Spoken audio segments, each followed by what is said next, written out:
artists then left after the site visit and went back to their day-to-day life and worked on their proposal for whenever they were to return to our facility and present their ideas.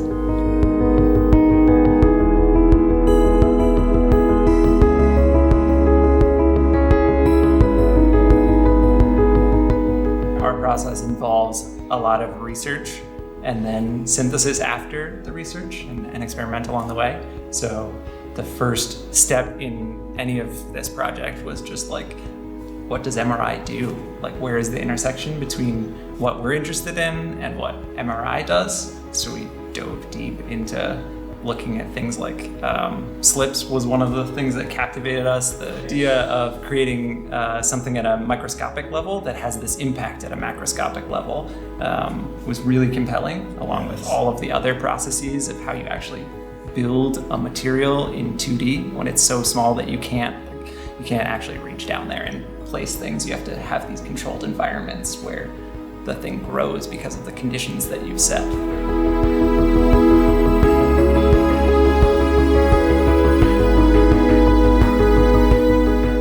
They did show us the different types of microscopes and the TEM, I think, SEM, AFM, those are the abbreviations.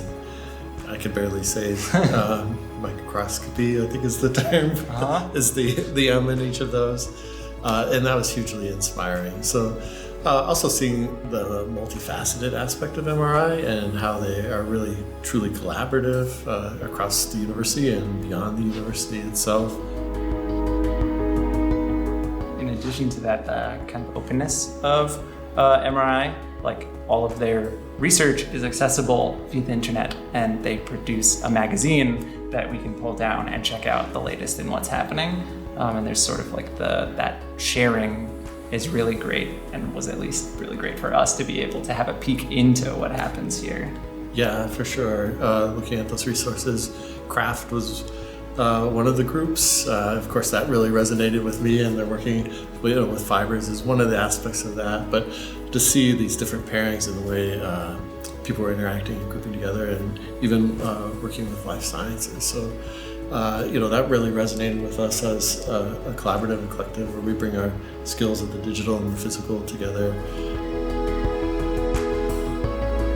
We took all of those strands, that was part of like the research process, and then turning that into experiments and sketches before we actually landed on the final piece. Also the type of thing when you make something like this where like the final thing is the tip of the iceberg, and then 90% of what went into it is like hidden or is on the studio floors. Land immediately on this as an idea. So, we started out, we were looking at inflatables. You ordered dichroic cubes. Yep. And so we were looking at those properties. Bunch of LEDs, yeah. Yeah, LEDs, playing with lighting. But it was all taking what we saw in the tour and things that we saw in the research, like trying to identify what are the threads and what are ways to play with those ideas in an artistic context.